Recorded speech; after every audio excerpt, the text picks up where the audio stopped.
ओम शांति। आज है 2 मई 2021 के अव्यक्त महावाक्य। रिवाइज है 23/12/1987, 23 दिसंबर 1987 के अव्यक्त महावाक्य। मुरली का टाइटल है मनन शक्ति और मगन स्थिति। मनन शक्ति और मगन स्थिति। आज डबल तासधारी, डबल राज्य अधिकारी बनाने वाले बाप विशेष अपने डबल विदेशी बच्चों से मिलन मनाने आए। बाप दादा देख रहे हैं कि चारों ओर के डबल विदेशी स्नेही सहयोगी सदा सेवा के उमंग उत्साह से स्नेह और सेवा दोनों में आगे बढ़ते जा रहे हैं। हर एक के मन में यह उत्साह है कि हमें बाप दादा की प्रत्यक्षता का झंडा लहराना है, कि बाबा को जल्दी से जल्दी प्रत्यक्ष करना है। तो हर दिन उत्साह के कारण संगम युग को उत्सव प्रमाण अनुभव करते उठते जा रहे हैं। क्योंकि जहाँ हर समय उत्साह है, चाहे बाप दादा से याद द्वारा मिलन मनाने का, चाहे सेवा द्वारा प्रत्यक्ष फल प्राप्त होने के अनुभव के उत्साह में, दोनों उत्साह हर घड़ी बाबा ने कहा, चाहे बाबा से मिलन मनाने का, चाहे सेवा द्वारा प्रत्यक्ष फल प्राप्त होने का अनुभव। बाबा कहते ये दोनों उत्साह हर घड़ी हर दिन उत्सव का अनुभव कराते हैं। ऐसा लगता है कि हर दिन हर घड़ी क्या है, जैसे कि उत्सव। दुनिया के लोग विशेष उत्सव के दिन उत्साह का अनुभव करते हैं। क्रिसमस डे आने वाला है तो क्या करते हैं लोग, उसी दिन मनाते हैं ना। तो बाबा ने कहा दुनिया के लोग विशेष उत्सव के दिन उत्साह का अनुभव करते हैं, लेकिन ब्राह्मण आत्माओं के लिए ये संगम युग ही उत्साह का युग है। हर दिन नया उत्साह, नया उमंग उल्लास स्वतः ही अनुभव होता रहता है। इसलिए संगम युग के हर दिन खुशी की खुराक खाते, बाप द्वारा अनेक प्राप्तियों के गुण गाते, डबल लाइट बन सदा उत्साह में नाचते रहते हैं। बाबा के संगम युग का हर दिन क्या है, खुशी की खुराक खाते हैं और बाबा द्वारा अनेक प्राप्तियों के गुण गाते हैं। बाबा ने क्या नहीं दिया, सब कुछ दिया है। और डबल लाइट बन करके जब हल्के बनते हैं तो बाबा कहते सदा उत्साह में नाचते रहते हैं। उत्सव में क्या करते हैं, जब कोई उत्सव मनाते हैं तो उसमें क्या करते हैं, खाते हैं, गाते हैं और नाचते हैं। तीन चीज होता है, खाना, गाना और नाचना। तो अभी विदेश में विशेष क्रिसमस मनाने की तैयारियां कर रहे हैं। तो खाना, गाना, बजाना और नाचना यही करेंगे ना, और मिलन मनाएंगे, तरह तरह के पकवान बनाएंगे, गाना गाएंगे, है ना। बाबा कहते फिर बजाएंगे और नाचेंगे। तो वो बाबा कहते हैं विशेष क्रिसमस के दिन करेंगे। और आप हर दिन क्या करते हो, अमृत वेले से लेकर रात तक यही काम करते हो ना। ब्राह्मणों का काम ही किसका होता है, बाबा कहते खाना और गाना। तो होता है अमृत वेला गाना गा के, गाना सुन के मिलते हैं और फिर सारा दिन खाने की सेवा होती है। तो बाबा कहते हैं कि अमृत वेले से लेकर रात तक यही काम करते हो ना, सेवा भी करते हो, तो सेवा अर्थात ज्ञान डांस करते हो। और सेवा सेवा नहीं लगती, जैसे कि डांस करती है। तो बाप दादा के गुणों के गीत आत्माओं को सुनाते, कोर्स कराते तो क्या करते हैं कि हमारा बाबा ज्ञान का सागर है, शांति का सागर है, प्रेम का सागर है, तो बाबा के गुणों के गीत आत्माओं को सुनाते हो, तो रोज उत्सव मनाते हो ना। कोई दिन ऐसा नहीं जो सच्चे ब्राह्मण यह कार्य न करते। अगर ब्राह्मण बने और किसी को बाबा का परिचय न दे, ऐसा तो हो ही नहीं सकता। तो सच्चे ब्राह्मण बाबा के लिए ये कार्य न करें, हो नहीं सकता। संगम युग का हर दिन उत्साह भरे उत्सव का दिन है। वह तो एक दो दिन मनाते हैं, एक दिन मनाए क्रिसमस डे बस, लेकिन बाप दादा सभी ब्राह्मण बच्चों को ऐसे श्रेष्ठ बनाते हैं, ऐसी गोल्डन गिफ्ट देते हैं जो सदा के लिए संपन्न, सदा भरपूर बन जाते हैं। बाप कहते सदा के लिए, 21 जन्मों के लिए बाबा संपन्न और भरपूर बना देते हैं। वो लोग क्रिसमस के दिन का इंतजार करते हैं, विशेष दिन का इंतजार करते हैं कि क्रिसमस फादर आकर आज गिफ्ट देंगे, और हमारा फादर तो रोज गिफ्ट देता है। तो वो क्रिसमस फादर को याद करते हैं, और आप किसमिस जैसा मीठा बनाने वाले बाप को याद करते हैं। इतनी गिफ्ट मिलती है जो 21 जन्म यह गिफ्ट चलती रहती है। कहते ऐसा कुछ नहीं है जो ब्राह्मणों के पास नहीं। ब्राह्मण कहते बाबा मिला सब कुछ मिला, तो बाबा कहते इतनी गिफ्ट मिलती है कि 21 जन्म यह गिफ्ट मिलती चलती रहती है। तो वह विनाशी गिफ्ट थोड़ा समय चल समाप्त हो जाए, 1 साल चलेगी, 2 साल चलेगी, समाप्त हो जाए, लेकिन यह अविनाशी गिफ्ट अनेक जन्म आपके साथ रहेगी।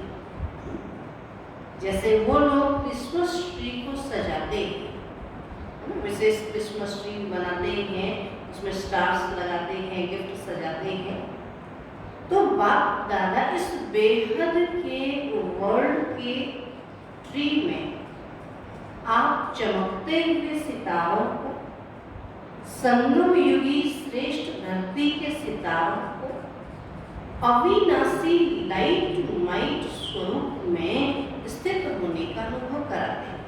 वो तो उस पेड़ में लाइट लगाते, सितारे लगाते हैं, लेकिन बाबा इस पूरे बेहद के विश्व को अर्थात कल्प वृक्ष को, बाबा कहते हैं इस कल्प वृक्ष को लाइट से भी सजाते हैं, तो उसमें रहने वाली आत्माओं को भी सजाते हैं।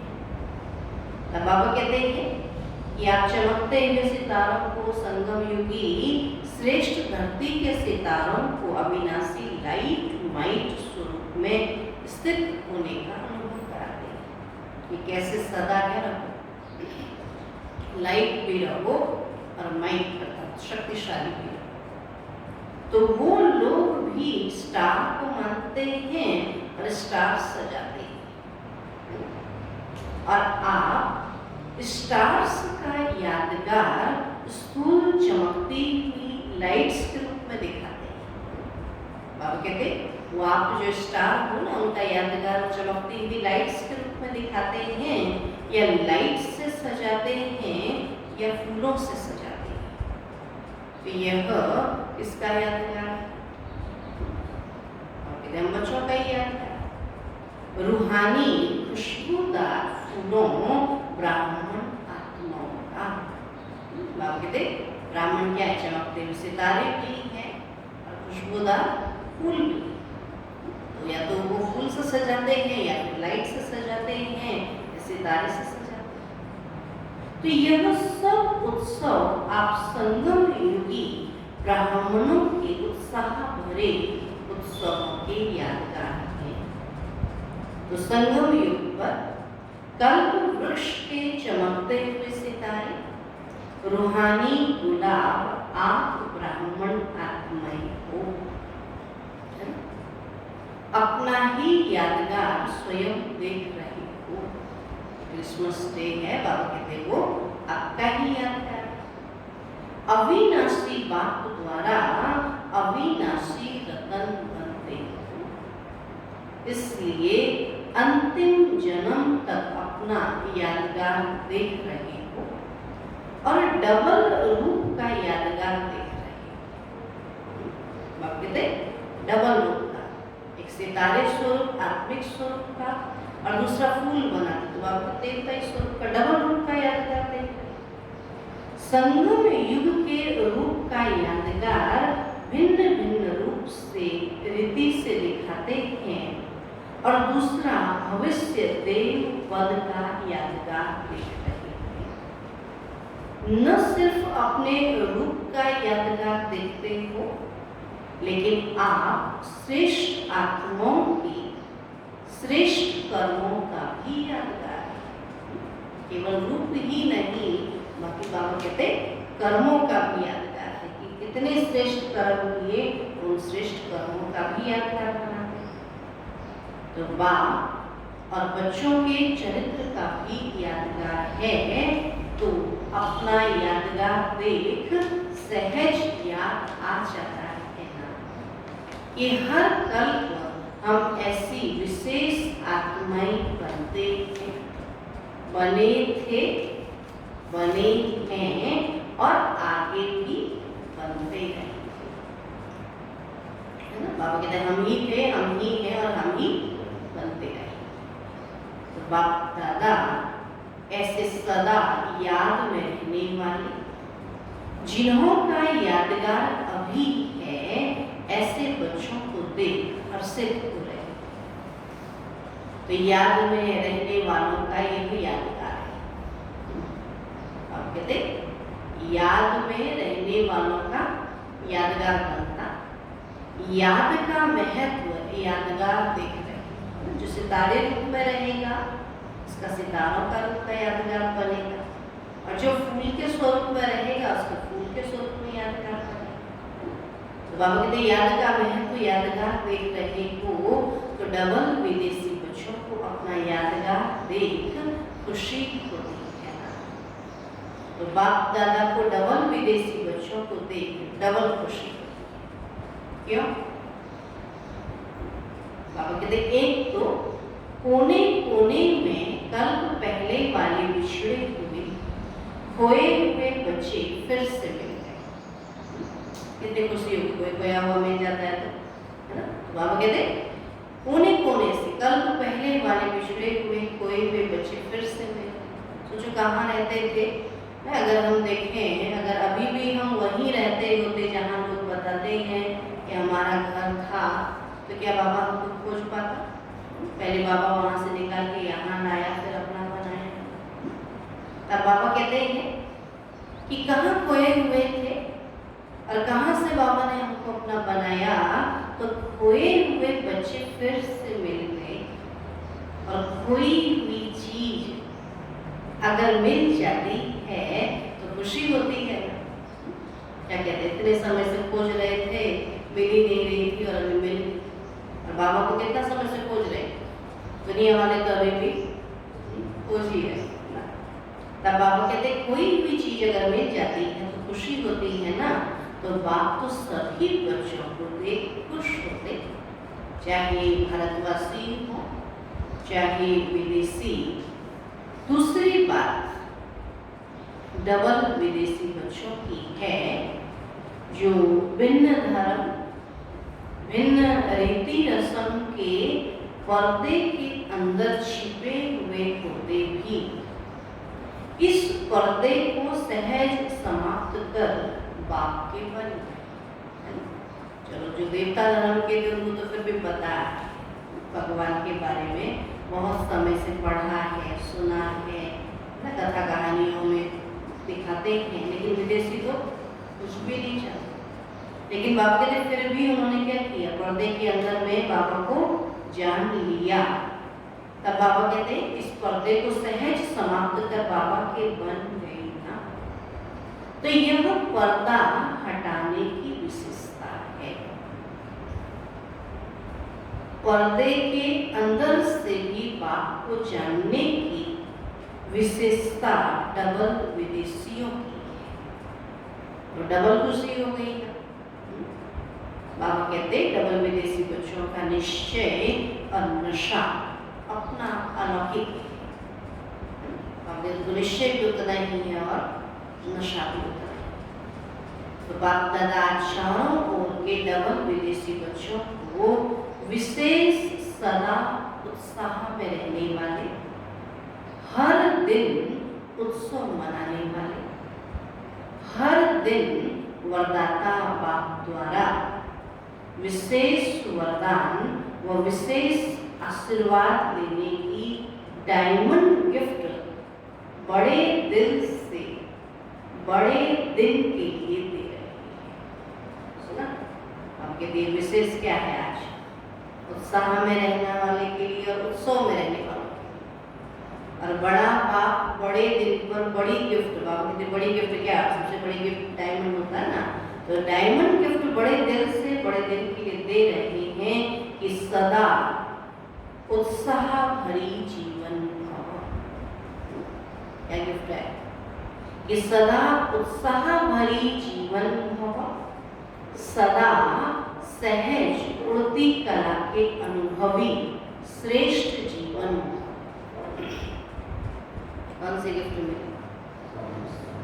सदा उमंग उत्साह है ना। और सदा उत्सव भरी जीवन भव, सदा सहज उड़ती कला के अनुभवी श्रेष्ठ जीवन। कि कुछ भी हो जाए लेकिन उड़ती कला में। अच्छा, आज बाप दादा वतन में 3 प्रकार के बच्चों को देख रहे थे। बच्चे तो सभी हैं, लेकिन उसमें 3 प्रकार के बच्चों को देख रहे थे। तो 3 प्रकार कौन से थे? पहला, वर्णन करने वाले। बाबा का ज्ञान मिला, बहुत ज्ञान सुनाते, बहुत ज्ञान सुनाते, याद कर लेते हैं, फिर क्या करते हैं? वर्णन करते हैं। तो पहला है वर्णन करने वाले। दूसरा है मनन करने वाले, इतना ही सुनेंगे लेकिन उसका मनन चिंतन करेंगे। तीसरा, अनुभव में मगन रहने वाले। बाबा ने जो कहा हमने सुना, उसको मनन किया और उसका अनुभव किया। तो तीसरा, अनुभव में मगन रहने वाले। तो ये 3 प्रकार के बच्चे देश विदेश के सभी बच्चों में देखे। वर्णन करने वाले ब्राह्मण अनेक देखे। दुनिया में बहुत प्रकार के भी हैं, भाषण करने वाले, वर्णन करने वाले। जैसे ब्राह्मणों में भी क्या है कि बहुत अच्छा वर्णन करते हैं। तो वर्णन करने वाले ब्राह्मण अनेक देखे, मनन करने वाले बीच की संख्या में देखे, और अनुभव में मगन रहने वाले उससे भी कम संख्या में देखे। होता क्या, सुन लेते हैं और फिर भूल जाते हैं। अनुभव करने तक तो बात ही नहीं आती, फिर तो दुनिया की बातों में रमण करते रहते हैं। तब बाबा ने कहा वर्णन करने वाले बहुत थे, मनन करने वाले थोड़े कम, बीच की संख्या के थे, और अनुभव में मगन रहने वाले उससे भी कम संख्या में देखे। वर्णन करना अति सहज, ज्ञान को सुन लिया, समझ लिया, वर्णन कर दिया, तो सुनाओ तो पॉइंट सुना दिया। तो वर्णन करना अति सहज है, क्योंकि 63 जन्मों के संस्कार हैं। 63 जन्मों से क्या कर रहे हैं? मगनी में बैठे हैं, उठाया कीर्तन गा दिया। बोला इसके अंदर क्या था पता? आरती में क्या था? कौन जगदीश है, किसको कह रहे हैं, कोई नहीं पता। तो बाबा के 63 जन्मों के संस्कार क्या है? वर्णन करने के हैं। एक सुनना, दूसरा जो सुना वो वर्णन करना, यह करते आए। कथा सुनाने वाला कथा सुनाने बैठ के क्या किया? कथा सुनी और फिर पूछा तो क्या सुनाया, तो जाके वर्णन कर। तो भक्ति मार्ग में बाबा कहते हैं भक्ति मार्ग है कि सुनना या कीर्तन द्वारा, प्रार्थना द्वारा वर्णन करना। साथ साथ देही अभिमान में आने के कारण व्यर्थ बोलना, यह पक्के संस्कार है। इतना देह अभिमान में आ जाते हैं कि भगवान के आगे क्या करते रहते हैं? व्यर्थ बातों को वर्णन करते रहते हैं। जब एक तरफ कहते भगवान तो जानी जाननहार है, तो इतना वर्णन क्यों कर? तब आप कहते देही अभिमान में आने के कारण व्यर्थ बोलना, यह पक्के संस्कार रहे हैं। और जहाँ व्यर्थ बोल होता है वहाँ विस्तार स्वतः ही होता है। समझे खुद नहीं होते हैं और समझाते किसको हैं? दूसरों को या भगवान, है ना। तब बाबा कहते हैं जहाँ व्यर्थ बोल होता है वहाँ विस्तार स्वतः ही होता है।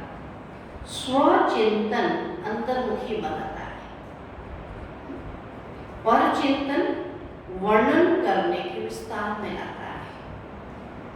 तो वर्णन करने के संस्कार अनेक जन्म होने के कारण ब्राह्मण जीवन में भी अज्ञान से बदल ज्ञान में तो आ जाते हैं। ज्ञान को वर्णन करने में जल्दी होशियार हो जाते, और वर्णन करने वाले वर्णन करने के समय तक खुशी व शक्ति अनुभव करते हैं, लेकिन सदा काल के लिए। वर्णन किया, मुझे कौन मिला? सर्वशक्तिमान मिला, सर्वोच्च भगवान मिला। वर्णन करे तो खुशी रहे, उसके बाद भूल गए, फिर भूल गए मुझे कौन मिला। तब बाबा कहते हैं वर्णन करने तक खुशी रहती और सदा काल के लिए नहीं। मुख से ज्ञान दाता का वर्णन करने के कारण शक्ति और खुशी, यह ज्ञान का प्रत्यक्ष फल प्राप्त हो जाता है। लेकिन शक्तिशाली स्वरूप और सदा खुशी स्वरूप नहीं बन सकते कि सदा मुझे याद रहे मुझे कौन मिला, उसका स्वरूप मैं भी सदाशिव शक्ति स्वरूप रहूं, और कितने नहीं रहे। फिर भी ज्ञान रतन है और डायरेक्ट भगवानुवाच है, इसलिए यथाशक्ति प्राप्ति स्वरूप बन जाते हैं। तो मनन करने वाले सदा जो भी सुनते हैं उनको मनन कर स्वयं भी हर ज्ञान की पॉइंट का स्वरूप बनते हैं। बाबा ने ऐसा कहा तो मुझे ऐसा करना है, तो उस पॉइंट का स्वरूप बनते हैं। और मनन शक्ति वाले गुण स्वरूप, शक्ति स्वरूप, ज्ञान स्वरूप और याद स्वरूप स्वतः ही बन जाते हैं। क्योंकि मनन करना अर्थात बुद्धि द्वारा ज्ञान के भोजन को हजम करना है। जैसे स्थूल भोजन अगर हजम नहीं होता है तो शक्ति नहीं बनती, सिर्फ मुख के स्वाद तक रह जाता है। ऐसे वर्णन करने वालों को भी सिर्फ ज्ञान मुख के वर्णन तक रह जाता है, लेकिन वह बुद्धि द्वारा मनन शक्ति द्वारा धारण कर शक्तिशाली बन जाते हैं। वर्णन करने वाले तो वर्णन करके शक्तिशाली बनते हैं, उनका स्वरूप खुशी रहती है, वर्णन उन्होंने बहुत अच्छा किया, उसका प्रत्यक्ष उनको बाबा कहते हैं। लेकिन जो मनन करते हैं उसको धारण करने से उनका स्वरूप क्या बन जाता है? शक्तिशाली। तो मनन शक्ति वाले सर्व बातों की शक्तिशाली आत्माएं बनते हैं। केवल एक ही बात के नहीं, बल्कि हर बात को मनन किया तो सर्व बातों के मन शक्तिशाली आत्माएं बनते हैं।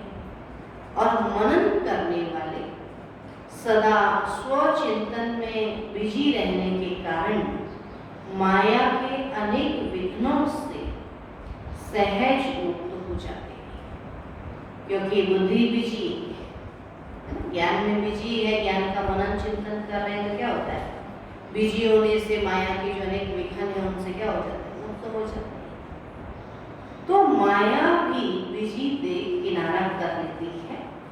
दूसरी बात, मनन करने से शक्तिशाली बनने के कारण स्वस्थिति कोई भी परिस्थिति में हार नहीं खिला सकती। ज्ञान का मनन करते हैं, उससे शक्तिशाली बनते हैं, तो कैसी भी परिस्थिति आ जाए, स्वस्थिति मजबूत है तो बाबा कहते हैं कोई भी परिस्थिति फिर हार नहीं खिला सकती।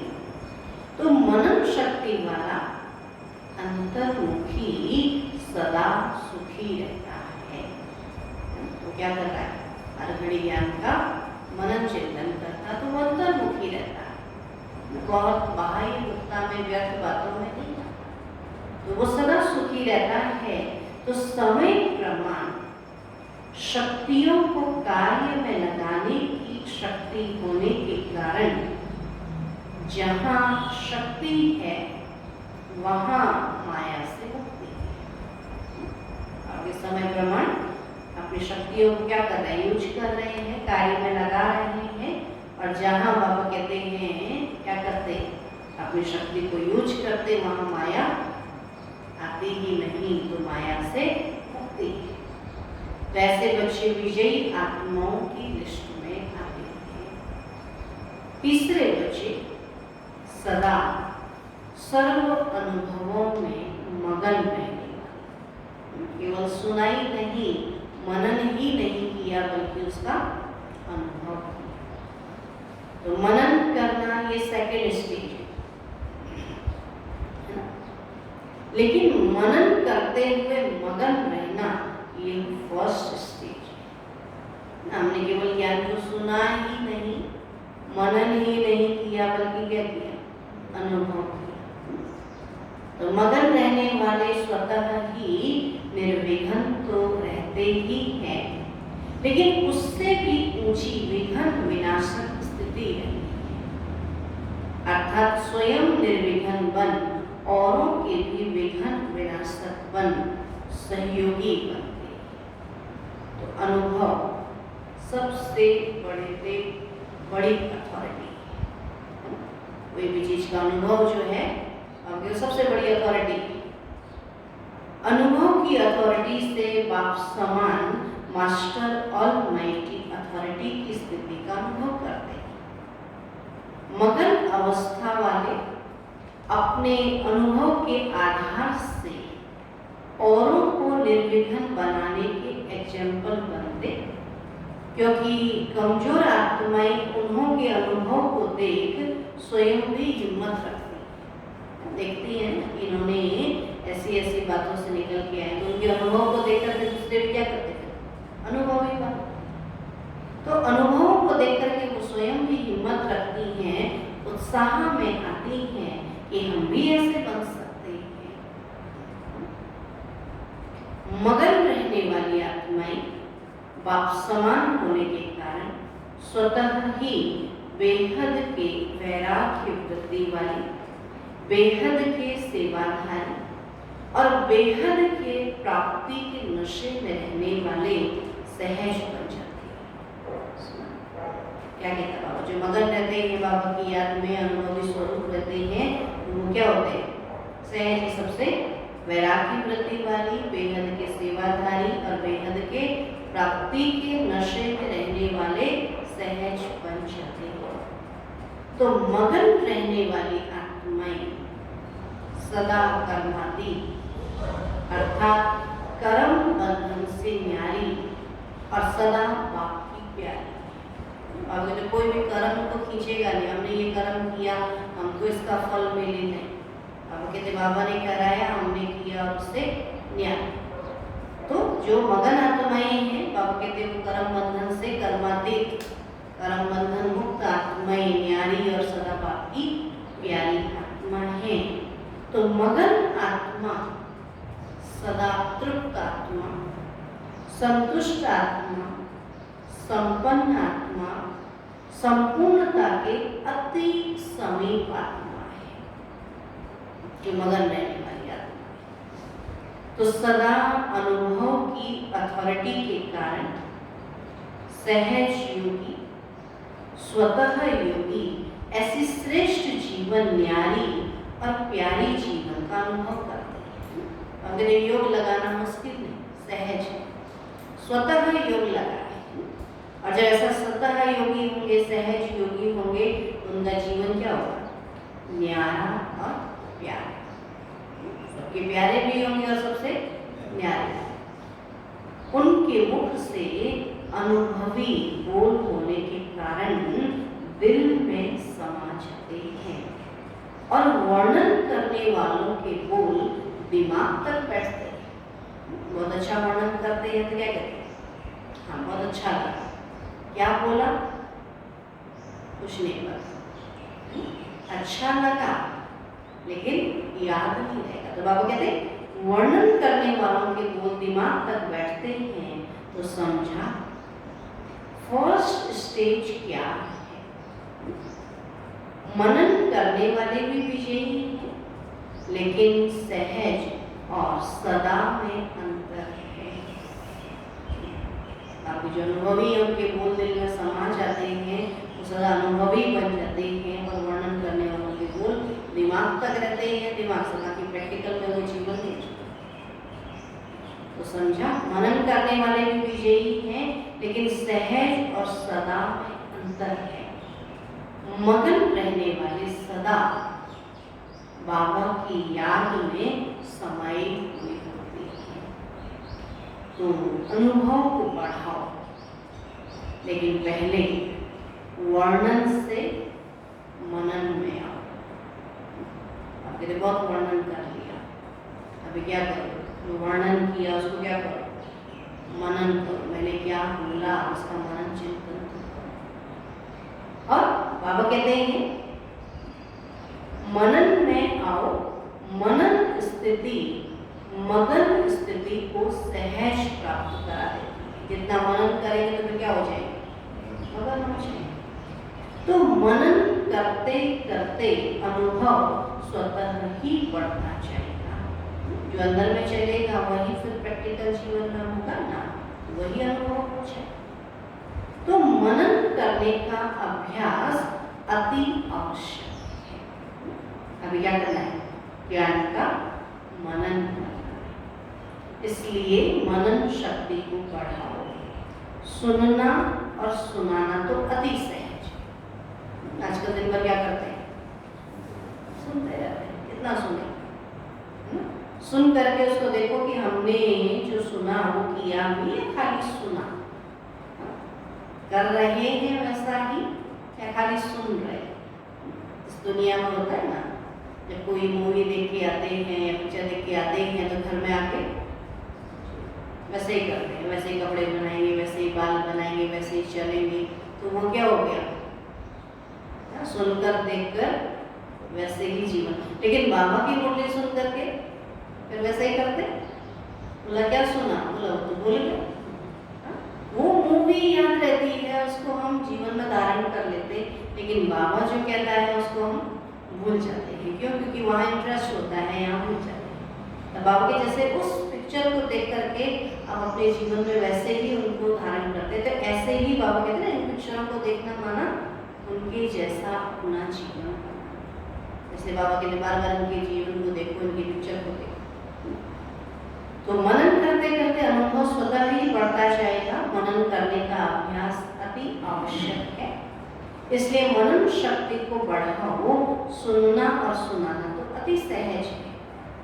मनन शक्ति वाले, मगन रहने वाले, सदा पूज्य, वर्णन करने वाले सिर्फ गायन योग्य होते हैं। जो मनन शक्ति वाले हैं, मगन शक्ति वाले हैं, वो हैं सदा पूज्य। और जो वर्णन करने वाले हैं वो सिर्फ गायन। जो यह गायन करेगा तो उनका गायन हो, और जो प्रैक्टिकल जीवन जिएगा तो उसका पूजन हो। तो सदा अपने को गायन पूजन योग्य बनाओ। समझा? सेवाधारी तो तीनों है कि तीनों चाहिए। वर्णन करने वाले भी तो चाहिए। सभा बैठी है और कोई ज्ञान सुनाने वाला नहीं, वर्णन करने वाला नहीं। बोला नहीं मैं तो मगन रहने वाला हूँ, मैं तो मगन रहूँगा, तो वो भी तो नहीं वर्णन करने वाला भी चाहिए, मनन करने वाला भी चाहिए, तो मगन रहने वाला, एक योगी भी चाहिए, तो ज्ञान सुनाने वाला भी तो चाहिए। तो सेवाधारी तो बाबा के तीनों, लेकिन सेवा का प्रभाव नंबर 12 है कि वो जो वर्णन करने वाले उनको सबको क्या बना देंगे, वर्णन करने वाले बना देंगे, और जो मनन करने मगन करने वाले रहने वाले वो सबको क्या करेंगे, मनन करने वाले और मगन रहने वाला बना देंगे, है ना। इसलिए बाबा कहते हैं कि सेवाधारी तीनों हैं, लेकिन सेवा का प्रभाव नंबर 12 है। तो नंबर 12 में नहीं आना, नंबर 1 बनना, वर्णन करने वाले भी बनना, तो मनन करने वाले भी बनना, तो मगन रहने वाले भी।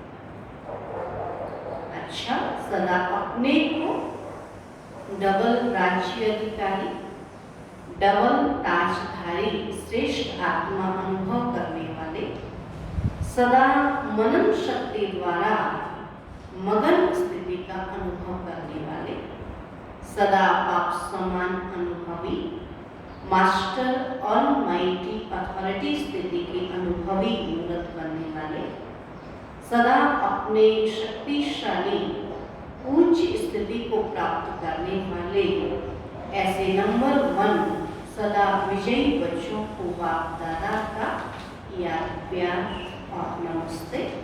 हम रूहानी बच्चों की रूहानी बाप दादा को नमस्ते नमस्ते नमस्ते। विदेशी भाई बहनों के ग्रुप से बाबा बोले कि विदेश में रहते स्वदेश स्वस्वरूप की सदा स्मृति में रहने वाले को, स्वदेश, स्व माने आत्मा का देश परम धाम और स्वस्वरूप आत्मा का स्वरूप मिलाकर ज्योति स्वरूप। तो जैसे बाप परम धाम से इस पुराने पराये देश में प्रवेश हुआते हैं, ऐसे आप सभी भी परम धाम निवासी श्रेष्ठ आत्माएं, सहज योगी आत्माएं ऐसे अनुभव करती हो कि हम भी परम धाम निवासी आत्माएं इस साकार शरीर में प्रवेश कर विश्व के कार्य अर्थ निमित्त हैं। आप भी अवतरित हुई ब्राह्मण आत्माएं हो। जब बाबा अवतरित हुआ तो बाबा के साथ हम ब्राह्मण आत्माएं भी अवतरित हुए, तो शूद्र जीवन समाप्त हुई, अब शुद्ध ब्राह्मण आत्माएं हो, और ब्राह्मण कभी अपवित्र नहीं होते। ब्राह्मण अर्थात पवित्र, तो ब्राह्मण हो या मिक्स हो, दोनों नावों में पांव रखने वाले नहीं, एक ही नाव में दोनों पांव रखने वाले। तो ब्राह्मण आत्माएं अवतरित आत्माएं हैं, वैसे भी जो भी आत्माएं अवतार बनकर आई हैं, अवतार रूप से प्रसिद्ध है। तो वो किस लिए आती हैं? श्रेष्ठ परिवर्तन करने के लिए। तो आप अवतारों का काम क्या है? बाबा कहते विश्व परिवर्तन करना, रात को दिन बनाना, नरक को स्वर्ग बनाना। इतना बड़ा कार्य करने के लिए अवतरित हुए हो, अर्थात ब्राह्मण बने हो, तो यह काम याद रहता है। लौकिक सर्विस भी किस लिए करते हैं? इनकम भी कहाँ लगाने के लिए? सेंटर खोलने के लिए करते हो या लौकिक परिवार के लिए करते हो? अगर यह लक्ष्य रहता है कि कमाई भी ईश्वरीय कार्य में लगाने के लिए करते हैं, लौकिक कार्य करते भी सेवा ही याद रहती है, और किसके डायरेक्शन से करते हो? जब बाप की श्रीमत प्रमाण करते हो तो जिसकी श्रीमत है वही याद आएगा ना। इसलिए बाप दादा कहते हैं लौकिक कार्य करते भी सदा अपने को ट्रस्टी समझो, ट्रस्टी भी हो और वारिस भी हो। आप कहते कई बार क्या होता है, जो ट्रस्टी होता है वो वारिस नहीं बनता, लेकिन हम बच्चे ट्रस्टी भी हैं और वारिस भी हैं। तो चाहे कहाँ भी रहते हो, लेकिन मन से समर्पित हो तो वारिस। ऐसा नहीं कि बाबा के घर में रहेंगे तो ही वारिस बनेंगे। बाबा कहते कहीं भी रहते हो लेकिन मन से समर्पित हो तो वारिस हो। तो वारिस का अर्थ यह नहीं कि मधुबन में आकर बाबा कहते लेकिन सेवा क्षेत्र पर रहते भी अगर मन से मेरापन नहीं है अर्थात समर्पित हैं तो वारिस। तो सरेंडर हो या अभी कर्म बंधन के अंडर हो, जब मन से समर्पित हो गए तो समर्पित आत्मा को बंधन नहीं लगेगा, क्योंकि सरेंडर हो गए माना सभी बंधनों को भी सरेंडर कर दिया। अगर मन को कोई भी बंधन खींचता है तो समझो बंधन है। जैसे गाय जहाँ बंधी होती है उसी तरफ खींचती है, तो हम कहाँ बंधे? बाबा से बंधे हैं या दुनिया से बंधे? बाबा ने कहा जहाँ खींचता है माना वहीं बंधे, तो बंधन अपनी तरफ खींचता है ना। बाबा कहते हैं अगर मन को कोई भी बंधन खींचता है तो समझो बंधन है, बाकी आता है और चला जाता है तो बंधन नहीं है।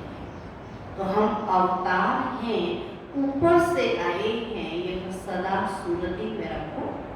अवतार आत्माएं कभी शरीर के हिसाब किताब के बंधन में नहीं आएंगे, विदेही बन करके कार्य करेंगी। शरीर का आधार लेते हैं लेकिन शरीर के बंधन में नहीं बनते। वैसे बने हो सदा अपने को शरीर के बंधन से न्यारा बनाने के लिए अवतार समझो। तो इस विधि से चलते रहो तो सदा बंधन मुक्त न्यारे और सदा पाप के प्यारे बचे। आज का वरदान है अपनी विजय व सफलता को निश्चित समझकर, अपनी विजय व सफलता को निश्चित समझकर सदा निश्चिंत रहने वाले निश्चय बुद्धि। अपनी विजय व सफलता को निश्चित समझकर सदा निश्चिंत रहने वाले निश्चय बुद्धि भव। बाबा कहते हैं जो बच्चे सदा बाप में, स्वयं के पाठ में और ड्रामा की हर सेकंड की एक्ट में 100% निश्चय बुद्धि हैं, उनकी विजय व सफलता निश्चित है। निश्चित विजय होने के कारण वे सदा निश्चिंत रहते हैं। उनके चेहरे से चिंता की कोई भी रेखा नहीं दिखाई देती है। आप कहते हैं हम विजयी नहीं बनेंगे तो कौन? पांडव विजयी नहीं बनेंगे तो और कौन बनेगा? जिनका साथी भगवान है वो विजयी नहीं बनेंगे तो और कौन बनेगा, है ना। उनके चेहरे से चिंता की कोई भी रेखा दिखाई नहीं देती। उन्हें सदा निश्चय रहता है कि यह कार्य या संकल्प सिद्ध हुआ ही पड़ा है। हमने बाबा का जो कार्य किया, बाबा के लिए ये कार्य और ये संकल्प सिद्ध हुआ ही पड़ा है। उन्हें कभी किसी बात में क्वेश्चन नहीं पूछ सकता। स्लोगन है सुनने सुनाने में भावना और भाव को बदल देना ही वायुमंडल खराब करना है। सुनने सुनाने में भावना और भाव को बदल देना ही वायुमंडल खराब करना है। जैसे आजकल देखो ना, भक्ति में कितनी भावना थी लोगों की। भक्ति में भगवान के लिए प्रेम होता था तो कहानियाँ सुनाते थे, कहानियों का भाव सुनाते थे, किस कहानी से हमने क्या सीखा। लेकिन आजकल क्या कर दिया, कहानियाँ सुनाते सुनाते फिर ऐसे गीत गाने लगते हैं कि मनुष्य डांस में आ जाते, देह अभिमान में आ जाते, एक से एक बढ़ के डांस करते हैं, गाना गाते हैं। तो सुनाने से उन्होंने क्या कर दिया, उसका भाव और भावना सब चेंज कर दी है। तो अभी लोग जो कहानी जो भागवत सुनने जाते हैं तो वहाँ कहानियाँ सुनने और अपने जीवन को बदलने नहीं, वहाँ जाकर के डांस करना, गीत गाना ये सीखने के लिए जाते हैं। तो बाबा कहते हैं ऐसे ही बाबा के ज्ञान को हम बाबा को याद करने में, बाबा की याद में मगन रहने में रहें, ऐसे सुनाएं और निश्चय बढ़ाने के लिए सुनाए, न कि अपने पर निश्चय, है ना। तो बाबा कहते हैं अपने प्रति नहीं जोड़ना किसी को भी, किसके प्रति? बाबा के, बाबा ही, है ना। तो बाबा की याद में मगन रहना है, बाबा को ही याद करना है, और बाबा के ही हम हैं और सबको हमको बाबा का ही बनाना है। ठीक है। ओम शांति।